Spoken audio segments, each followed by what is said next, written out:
नमस्कार, आप सभी का स्वागत है एनडीटीवी राजस्थान पर और मैं हूं आपके साथ शुभेंदु सिंह। जोधपुर में ब्यूटिशियन अनीता चौधरी हत्याकांड के 7 दिन बीतने के बाद भी मृतका का पोस्टमार्टम अभी तक नहीं हो पाया है और मृतका का परिवार सरदारपुरा स्थित तेजा मंदिर पर धरने पर बैठा है। मर्डर मिस्ट्री सुलझाने में जुटी पुलिस मुख्य आरोपी गुलामुद्दीन की गिरफ्तारी के लिए राजस्थान सहित 3 राज्यों में छापेमारी कर रही है। पुलिस की 7 टीमें 3 राज्यों राजस्थान, गुजरात और महाराष्ट्र में गुलामुद्दीन को तलाश कर रही है। राजस्थान में जोधपुर, पाली, उदयपुर और नागौर जिलों में कई ठिकानों पर पुलिस ने दबिश दी है। हत्या से पहले अनीता को जिस तरीके से ये बताया जा रहा है, ये आशंका जताई जा रही है कि इसमें कई और दूसरे मामले भी हो सकते हैं। दरअसल पुलिस ने गुलामुद्दीन के पूरे घर की तलाशी ली, लेकिन वहां से अनीता की खून का कोई भी धब्बा नहीं मिला। अनीता की कहीं और हत्या करने के बाद उसके शव को काटा गया और सिर धड़ से अलग कर 10 टुकड़े कर दिए गए, फिर बोरे में डालकर 10 फीट गहरे गड्ढे में गाड़ दिया। एक फोन रिकॉर्डिंग की टेप से सुराग लगने पर पुलिस ने प्रॉपर्टी डीलर तैयब अंसारी के जो कमला नेहरू नगर स्थित बंगला है वहां पर एक दफ्तर में छापेमारी की गई। उसके फार्म हाउस और अन्य ठिकानों की भी जानकारी जुटाकर दबिश दी गई है। पुलिस ने तैयब अंसारी से पूछताछ भी की है और पुलिस ने कंप्यूटर, हार्ड डिस्क, लैपटॉप और मोबाइल, कुछ दस्तावेज बरामद कर लिए, जिन्हें अब खंगाला भी जा रहा है। अनीता के पति मनमोहन और उसकी जो दोस्त रही हैं सुमन का ऑडियो भी सामने आने के बाद तैयब अंसारी का नाम सामने आया। पुलिस को शक है कि अनीता को गायब करने और उसका मर्डर करने में तैयब अंसारी का हाथ हो सकता है। तैयब अंसारी एक राजनीतिक दल से जुड़ा हुआ है। वो जोधपुर और पाली में प्रॉपर्टी डीलिंग का काम करता है। पुलिस को ऑडियो टेप रिकॉर्डिंग के आधार पर यह शक है कि अनीता कुछ राज जानती थी। कई जोधपुर, पाली, सांचौर के कई प्रतिष्ठित लोग शक के दायरे में हैं, जिनमें कई राजनेता, डॉक्टर, व्यवसायी, अधिकारी, ब्यूटी पार्लर संचालक, प्रॉपर्टी डीलर, बदमाश भी इसमें शामिल है। अनीता की प्रॉपर्टी भी हत्या के पीछे का मकसद हो सकता है। सबसे बड़ा मुद्दा आज हम ब्यूटिशियन मर्डर मिस्ट्री पर चर्चा करेंगे। अनीता हत्याकांड के 10 सुलगते सवाल जिनके बारे में हम बात कर रहे हैं, जरा वो आपको बताते हैं। 10 ऐसे बड़े सवाल हैं, सुलगते हुए सवाल, जो कि आज आम लोगों के जहन में है। सवाल ये कि अनीता की हत्या क्यों, कहां, कब और कैसे हुई, ब्यूटिशियन से किस किस की बैर थी और आखिर इसके पीछे की वजह क्या थी। क्या टॉर्चर के बाद लाश के टुकड़े किए गए, शक के घेरे में आखिर कौन कौन प्रतिष्ठित लोग हैं, ये अपने आप में सवाल है। 7 दिन से हत्यारा कहां छिपा हुआ है, कौन छिपा रहा है और पुलिस उस तक अभी तक क्यों नहीं पहुंच पा रही है, इन तमाम सवालों के जवाब हम आगे जानने की कोशिश करेंगे। लेकिन उससे पहले अनीता चौधरी के बेटे और उनके पति की जो बात है, जो उनका दर्द है, जरा वो भी सुनते हैं, वो आपको जरा सुनाते हैं। जोधपुर में हुई ब्यूटिशियन अनीता चौधरी की हत्या के मामले में 7वें दिन से भी धरना जारी है। लगातार जिस तरह से परिवार के लोग, समाज के लोग पुलिस प्रशासन की कार्यवाही पर सवाल खड़े कर रहे हैं, जिस तरह से तैयब अंसारी के खिलाफ लिखित में रिपोर्ट दी थी, उसके बावजूद जिस तरह से मंगलवार को उसके घर का सर्च अभियान किया गया था। अनीता जी के लड़के हैं हमारे साथ, राहुल, किस तरह से आप ये जो अब तक की जांच चल रही क्या है? हमें पुलिस की जांच पे भरोसा नहीं है। जिस हिसाब से वो तैयब अंसारी का नाम हमने पहले सुमन के शक के ऊपर लिखाया था, बट अभी तक उसके ऊपर सही से कार्रवाई नहीं हुई है। इतने टाइम बाद में जाके उसका सर्च अभियान हुआ, जबकि वो पहले ही हो जाना चाहिए था। क्या पता उसमें कोई और सबूत भी हो, उसने नष्ट कर दिए हो। पुलिस जांच पे हमें भरोसा नहीं रहा है।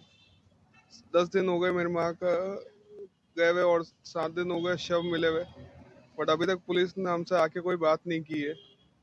कोई जांच तो भरोसा नहीं है, हमें सीबीआई जांच करवानी है।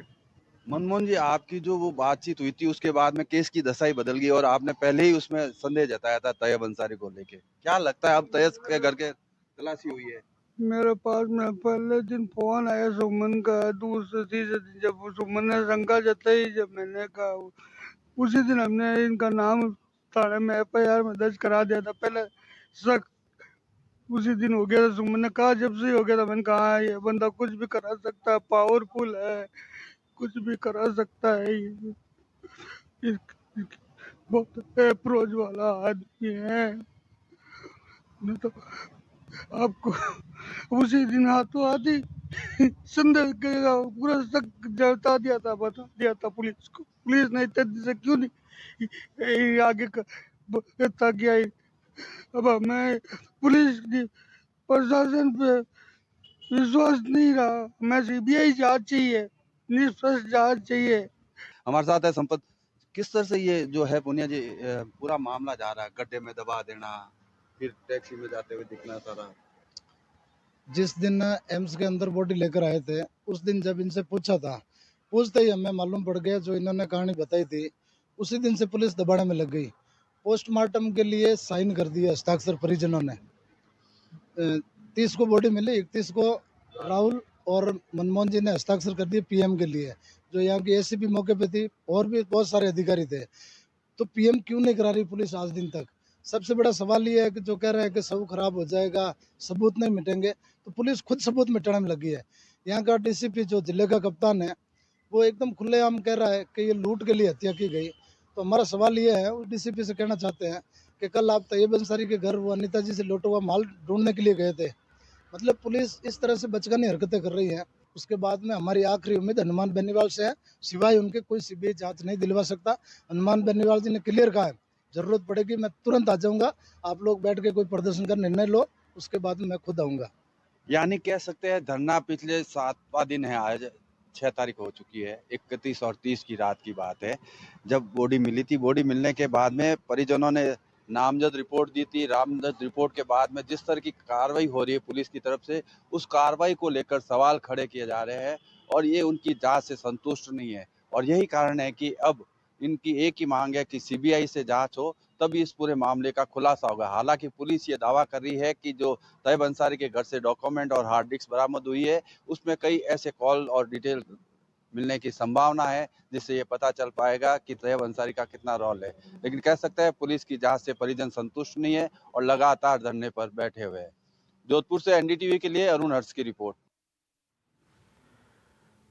तो ये आपने सुना कितना दर्द है, कितनी पीड़ा है, और अभी तक ये गुत्थी जो है वो अनसुलझी हुई नजर आ रही है। इस मामले को लेकर के ज़्यादा कुछ जानकारी पुलिस के हाथ में नहीं है। आरोपी अभी भी फरार बताया जा रहा है और बहुत सारे सवाल अभी भी हैं। सवाल कई हैं। सवाल ये कि आखिर हत्या के पीछे का वजह क्या है? क्या सिर्फ पैसों की जो डिमांड थी, क्या वही एक बड़ा कारण था, या इसके पीछे कोई और दूसरा कारण है? जो ऑडियो टेप में सामने आया कि भाई बातचीत के अंदर जो बताया गया कि कुछ सबूत हैं, कुछ जानकारी है, वो क्या जानकारी है, कौन से सबूत थे, इन सब के बारे में नहीं पता चल पाया है। अच्छा, कपड़ों को लेकर के भी एक बड़ी असमंजस की स्थिति बनी कि जिन कपड़ों में जो अनीता हैं, उनको जब जिन कपड़ों में पहन करके गई थी, जब उनकी डेड बॉडी मिलती है तो कपड़े दूसरे होते हैं। तो ये बहुत सारे सवाल हैं और सवाल कई हैं। हालांकि परिवार के लोगों की तरफ से भी सवाल उठाए गए हैं। आप चलिए जरा कार्यक्रम को आगे बढ़ाते हैं और सबसे पहले आज के खास पैनल से आपको मिलवा देते हैं। हमारे साथ बीजेपी से नेता दिनेश सिंह जी कार्यक्रम में जुड़ चुके हैं। हमारे साथ कांग्रेस पार्टी से प्रवक्ता अनूप ठाकुर जी कार्यक्रम में जुड़ चुके हैं। हमारे साथ पूर्व आरपीएस अधिकारी अनिल कुमार गोटवाल जी कार्यक्रम में जुड़ चुके हैं। बहुत स्वागत है सर, सभी का बहुत स्वागत है। और हमारे साथ हमारे जोधपुर से संवाददाता अरुण हर्ष भी जुड़ चुके हैं। अरुण, सबसे पहले थोड़ा सा इस मामले को लेकर के बताइए। कई सवाल हैं यहाँ पर और इस पूरे घटनाक्रम को लेकर के कई अनसुलझी गुत्थी भी हैं जो कि अभी तक सुलझ नहीं पाई हैं। पुलिस के पास भी कोई जवाब उन पर बनता हुआ दिखाई नहीं दे रहा है। पहला सवाल ये कि भाई इसके पीछे की वजह क्या है? कहाँ पर मर्डर हुआ? घर के अंदर तलाशी ले ली लेकिन वहाँ पर खून का एक ब्लड स्पॉट कोई कुछ नहीं मिला। तो कहाँ पर ये सब कुछ अंजाम दिया गया, इसके बारे में अभी तक कुछ साफ नहीं हो रहा है। और सबसे पहले कारण ये भी कि इस हत्या के पीछे की मंशा साफ नजर नहीं आ रही है। और जो ऑडियो टेप में सामने आया था कि भाई इसमें सबूत कुछ हैं, कुछ अहम जानकारी है, तो वो कौन सा सबूत है, वो कौन सी जानकारी है जो उस ऑडियो टेप में भी सामने आई? देखिए शुभेंदु, सबसे बड़ी बात यह है कि जब से अनीता का शव मिला था उसी दिन से जो है पुलिस यह मानकर चल रही थी कि गुलामुद्दीन ने लूट के इरादे से हत्या की थी। लेकिन परिवार का पहले दिन से यही कहना था कि गुलामुद्दीन तो एक मोहरा हो सकता है लेकिन इसके पीछे कई बड़े हाथ हो सकते हैं। और यही कारण है कि उन्होंने जो लिखित एफआईआर दी थी उसमें नामजद तैयब अंसारी का नाम लिखा था। और अब जाकर पुलिस ने करीब 5 दिन बाद यानी मंगलवार को पुलिस ने है जो तैयब अंसारी के घर पर है सर्च अभियान चलाकर जो कंप्यूटर हार्ड डिस्क और जो पेपर डॉक्यूमेंट है वो जब्त किया है और उसकी वो पुलिस अब जांच पड़ताल कर रही है। लेकिन सबसे बड़ी बात यह है कि जब हत्या वाले दिन जोधपुर में था गुलामुद्दीन, जब उसकी पत्नी से बात कर रही थी पुलिस ने, उस दिन जोधपुर में था। उसके बाद गुलामुद्दीन फरार हुआ है। लेकिन जब से लेकर अब तक पुलिस के हाथ खाली है और लगातार पुलिस के ऊपर दबाव बढ़ रहा है कि गुलामुद्दीन को गिरफ्तार करने का। लेकिन पुलिस भी ये कह रही है कि जब गुलामुद्दीन पकड़ में आएगा तब असली उद्देश्य और घटना कहाँ उसने ये कारित की, इसका पता चल पाएगा। हालांकि उन्होंने ये जरूर कहा पुलिस ने कि हमने घर से काफी कुछ सबूत जुटा लिए, लेकिन वो सबूत क्या है वो उन्होंने अभी मीडिया से चर्चा नहीं की। पुलिस भी इस पूरे मामले में मीडिया से काफी दूर रह रही है,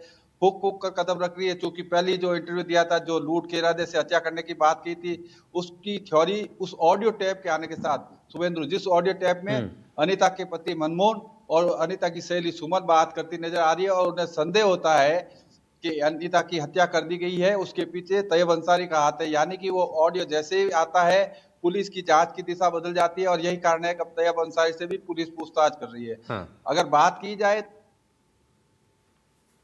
थे अभी तक, लेकिन कल जिस तरह से गोविंद सिंह डोटासरा कांग्रेस के, उनका ट्वीट आया था, और उसके साथ साथ जोधपुर में जिस तरह से कांग्रेस के नेता शामिल हुए थे, ये जो है राजनेता दूर रहने के साथ ही, अगर आज की अगर बात कर ली जाए बुधवार की, तो आज ओसिया विधायक भैराराम सियोल जोधपुर पहुंचे थे, और जोधपुर आने के बाद वो धरना स्थल पर गए, सरकार के बीच में मध्यस्थता कर रहे हैं, और अभी भी उनकी सरकार के साथ बातचीत चल रही है। परिवार वालों का एक ही बात कहना है कि जब तक सीबीआई जांच नहीं होगी और ये डीसीपी और एसीपी को नहीं हटाया जाएगा, तब तक इस पे कोई सहमति नहीं होगी। लेकिन देखना यह है कि सरकार और परिजनों के बीच में अब क्या सहमति बनती है, क्योंकि अब से कुछ जो है बातचीत जारी है उनकी। शुभेंद्र, ठीक है, बिल्कुल, और ये बड़ी महत्वपूर्ण जानकारी है। मैं इसमें थोड़ा सा आगे बढ़ते हुए अनिल सर को जोड़ रहा हूँ इसमें। अनिल सर, एक चीज़ बताइए कि ये जो मर्डर मिस्ट्री है, ये जो है ना, अभी तक किसी के गले उतर नहीं रही है। पहली कुछ थ्योरी अलग थी, लेकिन उसके बाद में जब ऑडियो टेप सामने आती है तो उसमें अलग थ्योरी निकल करके आती है। पैसों के लेन देन से फिर इसमें साजिश की भी शक इसमें जाहिर किया जाता है। आपका एक लंबा अनुभव है सर इस पूरी फील्ड के अंदर, आपको इसमें क्या नज़र आ रहा है? आप क्या मान रहे हैं इस पूरी मर्डर मिस्ट्री के बारे में? आपका क्या सोच है? देखो, मर्डर के मामले के अंदर हम प्राइमा फेसी जो अभी अनुभव के आधार पे, या जो ट्रेडिशनल जो इन्वेस्टिगेशन है उसमें जर जुरू जमीन, इसको आधार मान के इन्वेस्टिगेशन को स्टार्ट करते हैं मर्डर की, या कोई अचानक सडन प्रोवोकेशन के आधार के ऊपर कोई किसी ने किसी को गाली बकी और मौके पे उसने हाथापाई हुई और एक की डेथ हो गई या मर्डर हो गया।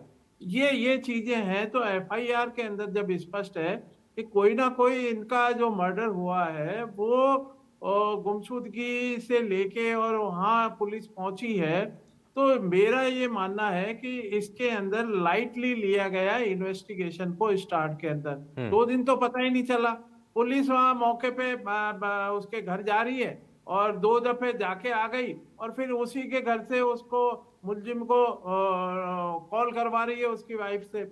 मेरा ये मानना है कि अगर ऐसा सीरियस मैटर था तो बजाय उनके कॉल कराने के उनको किसी प्रकार से हमारी पुलिस को वहां भेज के उसको डिटेन करना चाहिए था पूछताछ के लिए, जब वो संदिग्ध है।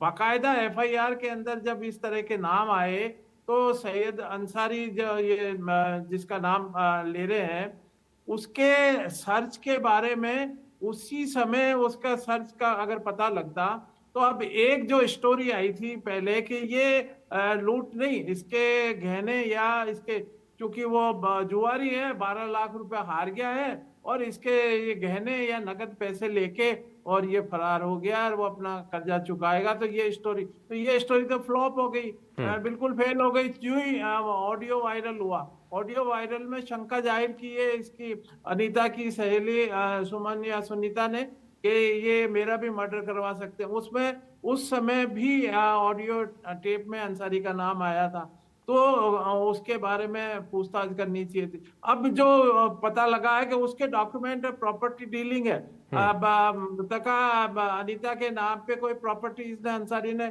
खरीदी थी और वो वापस बेच दी है। तो ये भी एक हो सकता है कि अंसारी या और अन्य किसी व्यक्ति ने किसी को इसको सुपारी दी हो, क्योंकि ये एक प्रायोजित है, प्री प्लान मर्डर है। 3 दिन पहले वहां मकान के बाहर जेसीबी से खड्डा खुदवाया जाता है, और ये जो आज अखबार के अंदर और पता चल रहा है कि वहाँ कपड़े जो पहने हुए थे लास्ट में वो नहीं मिले, वहाँ ब्लड स्टेन्स नहीं मिले, खून नहीं मिला, और पहले जो इसकी वाइफ ने स्टोरी बताई पुलिस को उसी के आधार पे चली आगे, और अब वो उनकी जो वाइफ है जो रिमांड पे चल रही है वो अब दूसरी स्टोरी बता रही है। तो यहाँ कहीं ना कहीं हमारी पुलिस की इस दिशा के अंदर एक एक लाइन को अगर ये चेक करते और सीरियसली होते तो ये आज 7 और दिन गिरफ्तारी भी बीतने नहीं के हुई है, बाद अभी तक गिरफ्तारी नहीं हुई है और इसको लेकर के भी बड़ा सवाल है। भाई गिरफ्तारी हो जाए तो पूछताछ में कुछ तो सामने आएगा, है ना, ये भी एक नहीं, एक पहलू गिरफ्तारी है। तो भगा दिया ना हाँ। कॉल करके। अरे भाई वहाँ वहाँ उसको डिटेन करने की कार्रवाई करनी चाहिए थी। ये तो उसकी बॉडी के बारे में मालूम चलते उस खड्डा खुदवा। अरे पहले मुलजिम को बॉडी तो वहां की वहीं रहती मिल जाती वो तो। लेकिन मुलजिम को गिरफ्तार करने की कार्रवाई तत्परता से करनी चाहिए थी। उसमें कहीं ना कहीं लापरवाही हुई है, उसमें डिले हुआ है। इस कारण से उसको भागने का मौका मिला और ये प्रदर्शन हुआ। अदरवाइज तो सारी गुत्थी सुलझ जाती। हाँ, मोटिव अब देखो लूट का समझ में नहीं आ रहा। तो लूट का अगर मोटिव है तो भाई वो उसके गहने गए क्या, घर वाले बता रहे हैं क्या? या उसके मृतका के पास कोई नकदी थी जो लेके भागा गुलामुद्दीन?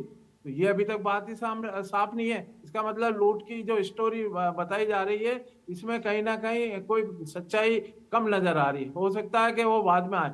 हाँ, अब इसके अलावा क्या और भी कोई जैसे इनके जो सैलून है और जो इनका ब्यूटी पार्लर है वहां पर अन्य कोई व्यक्ति या कोई इस प्रकार के आते हो या किसी प्रकार कोई बात हुई हो हाँ। या कोई तीसरा है अंसारी के अलावा भी कोई और निकल सकता हो, उस दिशा में भी इनको इन्वेस्टिगेशन को देखना चाहिए। वहां इनके और किन किन के संबंध है, वहां किसका आना जाना है। तो ये कुछ चीजें हैं वो पुलिस की इन्वेस्टिगेशन हालांकि वो मेहनत से कर रहे होंगे, हाँ। लेकिन जनता के सामने जब आप इस तरह के क्वेश्चंस का आंसर नहीं देते हो और छुपाए रखते हो तो और ज्यादा शंका फैलती है। शंका इसीलिए बनती है और यही परिवारजन यही असमंजस की स्थिति और यही डाउट जो है वो अब खड़े हो रहे हैं। मैं इसमें हमारे साथ दो खास मेहमान और कार्यक्रम में बने हुए हैं।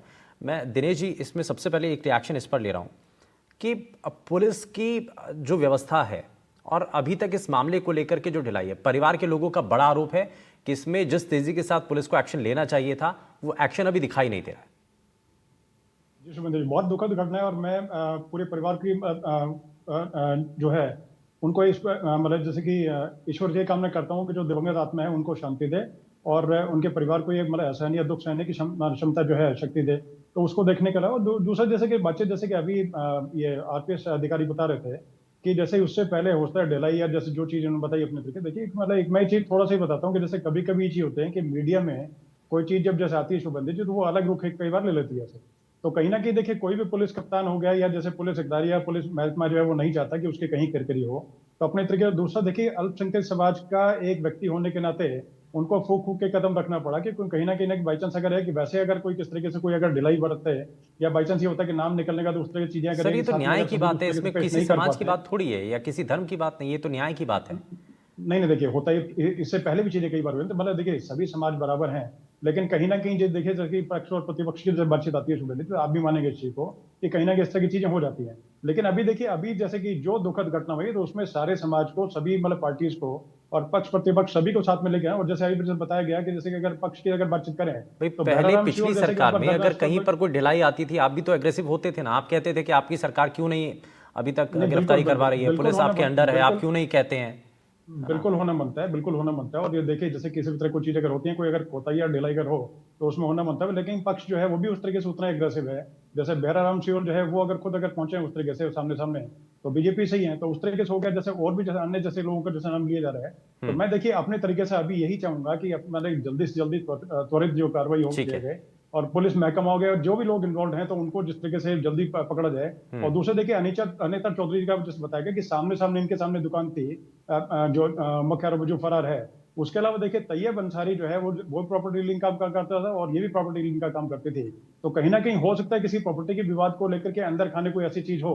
और ये देखिए जैसे कि मतलब पहले से नहीं, जैसे प्रॉपर्टी जानकारी विवाद जो शुरुआत में पुलिस का एंगल था लेकिन अब तो बदल गया ना सब कुछ। मैं इस पर नहीं, वापस लौटता हूं, मैं इसमें अनूप जी को जोड़ूंगा लेकिन उससे पहले अरुण हमारे साथ हैं। अरुण कुछ कहना चाह रहे हैं, अरुण बताइए क्या कह रहे हैं। देखिए जो हमारे मेहमान बैठे हैं गेस्ट वो कह रहे हैं कि पक्ष भरोसा ले रहा है। पक्ष को 7 दिन बाद धरने की याद आती है और वो भी सुबह जब केंद्रीय मंत्री कानून मंत्री अर्जुन राम मेघवाल से पूछा जाता है तो उनको ये जवाब होता है कि मुख्यमंत्री भजनलाल शर्मा को इस मामले का पता है। लेकिन सबसे बड़ी बात यह है कि एक महिला जिसको 6 टुकड़ों में काट दिया जाता है, जिस तरह से कन्हैयालाल हत्याकांड हुआ उससे भी बर्बर हालत में इसका जो है शरीर को टुकड़ा किया गया था, भले किसी जाति विशेष का हो। लेकिन किसी न किसी राजनेता को पॉलिटिकल पार्टियों को आकर इस बारे में कुछ बोलना चाहिए था। लेकिन 7 दिन से परिवार खुद अपने स्तर पर और जाट समाज अपने स्तर पर प्रदर्शन कर रहा है और अब उपचुनाव के चलते दोनों ही राजनीतिक पार्टियां, ये एक अलग बात है कि आरएलपी जो है हनुमान बेनीवाल उन्होंने जरूर इस मुद्दे को उठाया था, लेकिन किसी पार्टी के नेता ने इस बात को लेकर नहीं उठाया। उसको भी लेकर परिवार को दुख है। हालांकि राराम सियोल आज आए हैं और उम्मीद की जा रही है कब शायद कोई रास्ता निकल जाए, लेकिन कह सकते हैं 6 से 7 दिन तक हो गए परिवार धरने पे बैठे हैं। उनके घर की क्या स्थिति हो रही, जिसकी बच्चे की माँ को 6 टुकड़ों में काट दिया था, उस परिवार की जो आप मंशा देखिए किस तरह से बिल्कुल। वो उसको भुगत रहे हैं। ये सुवेंद्र, ये दर्द है, बिल्कुल ये बहुत बड़ा दर्द है। बिल्कुल मैं दुखद है ये। इसमें जरा अनूप जी को जोड़ रहा हूँ, मैं इसमें अनूप जी को जोड़ता हूँ, मैं दिनेश जी वापस आता हूँ। अनूप जी इसमें, लेकिन सवाल ये है कि क्या आपको लग रहा है कि कहीं पर दिक्कत आई, कहीं पर लैप्सेस हुए हैं, कहीं पर चूक हो गई क्या, और अभी भी पुलिस की जो कार्यप्रणाली है या फिर उसका जो एक्शन है वो थोड़ा सा इसमें कम दिखाई दे रहा है? शुभेंदु, मैं आपको कहना चाहूंगा पुलिस की कार्यप्रणाली तो निराशाजनक है ही सही, क्योंकि परिवारजन भी कह रहे हैं और आम लोग भी कह रहे हैं। लेकिन आप देखिएगा कि इतनी बड़ी घटना के बाद सरकार की कान में जू नहीं रेंग रही है। आप देखिए राजस्थान में ये महिला अत्याचार की बात करने वालों लोगों से मेरा प्रश्न है कि राजस्थान में भारतीय जनता पार्टी की सरकार आने के 5 महीने के रिकॉर्ड जो हैं, 5 महीने में ये हालात राजस्थान के हो गए थे कि 2875 मामले तो मई तक ही सामने आ गए थे। औसतन 18 से 19 रेप प्रतिदिन हो रहे हैं।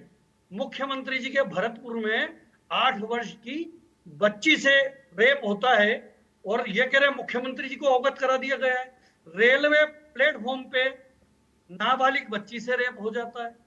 अलवर के अंदर आईसीयू में महिला से गैंग रेप हो जाता है।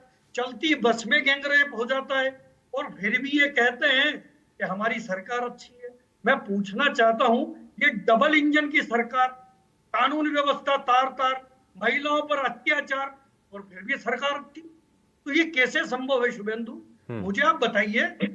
ऐसी घटनाएं, अब ये पुलिस की कार्यप्रणाली पे ही प्रश्नवाचक चिन्ह नहीं है। राजस्थान की पूरी सरकार 0 मार्क्स प्राप्त कर चुकी है। ये तो खैर अब जब डबल इंजन की ये सिर्फ सरकार है, राजनीतिक परिवार बात के हो गई अंदर सर। CBI अब से मैं जांच कराएं। कहूंगा तो आप कहेंगे कि अब शुभेंदु, कन्हैयालाल शुभेंदु, हत्याकांड मेरी हुआ, बात सुनिए। नहीं अनूप जी, डबल इंजन की अनूप सरकार जी, है, कन्हैयालाल हत्याकांड CBI हुआ, से उस वक्त जांच पुलिस करने यही का पुलिस तकलीफ थी, परेशानी। यही पुलिस के अधिकारी थे, यही लोग थे, लेकिन उस वक्त आप डिफेंड कर रहे थे, है ना। आज ये घटनाक्रम बदला है, सरकार दूसरी है, तो आज आप आरोप लगा रहे हैं। दिनेश जी कुछ कह रहे हैं, बताइए दिनेश जी।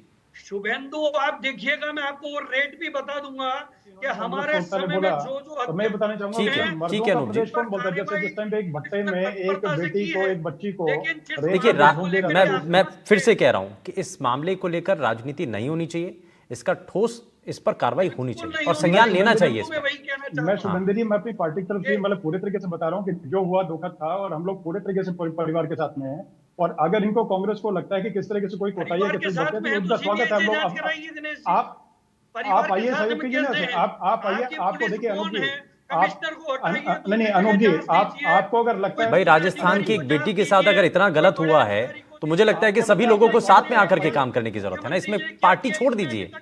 मैं आपका स्वागत करता हूं। आइए आकर के आप 10 को तथ्य अगर है तो पेश करिए प्लीज। पार्टी नहीं, सरकार से तो बात करनी होगी ना। हाँ। सरकार के लिए हम बिल्कुल आइए, आप आइए ना से। अभी तक मुख्यमंत्री जी ने क्या एक्शन लिए, मुख्यमंत्री जी की क्या कार्यप्रणाली रही, किसको क्या अनूप जी, निर्देशित सारी किया? सब चीजें देखिए, सभी चीजें होती हैं। मतलब मैं आपका स्वागत करता हूं। आपके पास कोई तथ्य अगर हैं तो उनको पेश करिए। पुलिस कप्तान है, उनको जाके दीजिए। मुख्यमंत्री कार्यालय में जहां आपका मन करे वहां पर दीजिए उस तरीके से। और आपका स्वागत करता हूं, खुले हाथों से, खुले दिल से आपका स्वागत करता हूं।